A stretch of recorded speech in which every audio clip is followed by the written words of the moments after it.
Ayan, Commander. Ito po yung client ko na nagpa-therapy sa akin. Nagsasign na po siya ng cross ng mga na-stroke. Sumasakit po yung batok niya, pati yung ulo niya. Saka po yung namamanid yung ano niya, yung hita niya hanggang paa na. Yan po yung mga sign ng stroke po. Kaya po ngayon, nagpa-therapy na po siya sa akin. Inaayos ko na po. Nawala na po yung pamanid ng paa niya. May back pain din po siya, naayos ko na rin po. May lower back din po siya, saka neck pain. Naayos ko na po lahat. Siya na po yung magko-comment kung ano nangyayari pag te-therapy ko po sa kanya. O kamay, sabi mo na kung ano nangyayari. Ito nga, pat ako ay tinerapi ni Kuya Ronald. Yung pong sakit ko sa batok ay nawala na.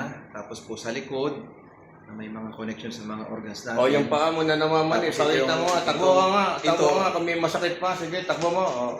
Wala na, di ba? Wala na yung paa mo. Pananakit ito. Ngayon, mula dito hanggang dito. Ngayon, ngayon takbo mo. Wala na. Pati shoulder mo, di ba? Tama. Shoulder, wala na ito. Wala na rin, di ba? Tama. Itong kabila daw, shoulder yung nanakit. Tapos yung dito naman sa paa ko na sabi niya 1 inch ang 1 inch ang ano, ang haba ng isa. Ang haba ng isa. Yung isa, kaya may lower back pantay na, kaya may lower back pain ako. So bali sa ganito rin, sa may bandang hita dito na wala na. Nagsasign ng cause ng stroke po yan kasi kaya sabi nagwo-worry po siya kaya nagpa-therapy na po siya. Kasi po kung kayo po kung kayo nag-inayang sa gagastusin nyo sa pagte-therapy, pero kapag po kayo na-stroke, lifetime na po kayo na ibabatatapon kayo sa basurahan. Nakita nyo po ako. Katulad nung nangyari sa akin kahapon, talagang sa sobrang init kahapon, alam nyo naman init ng panahon ngayon. Ito pong dibdib kong ito, medyo sumakit po. Naninigip. So naninigip yung dibdib ko, tapos ito sa may bandang batok, talagang masakit. At saka itong plan ko, ayun, yung kaya... pero ngayon, nawala na lahat, di ba? Tama naman di ba? Wala na.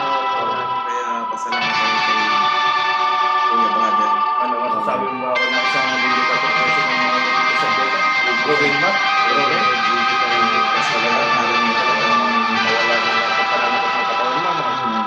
At least, safety ka na. Di ba? Safety ka na sa stroke. Safety na. Saka hindi po, yung mga nagme-maintenance po, nagme-maintenance po sila dahil sabi ng doktor mag-maintenance. Pero po may another option para hindi na po kayo mag-maintenance. Meron po. Hindi lang po nila alam. Pero meron pong, dati po kasi ako, may high blood din po dati ako. Nagme-maintenance pero ngayon hindi na po ako nagme-maintenance. Proper diet lang po. Exercise lang po. Tapos wag na mag-isip ng mga ganong magpa-stress sa sarili. Ganun lang, simple life lang po.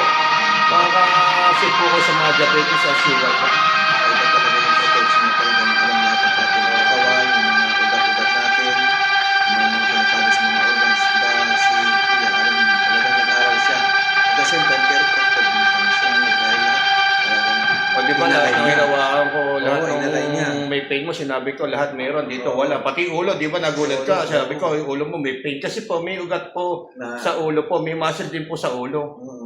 Kaya yung mga bara-bara, wala na. Oo nga po. Ayos. Okay ka na. Paano, safety ka na sa stroke mo ngayon. Pag pwede ka din mag-maintenance pag ituturo ko na lang sa'yo kung anong gagawin mo. Okay po. God bless po.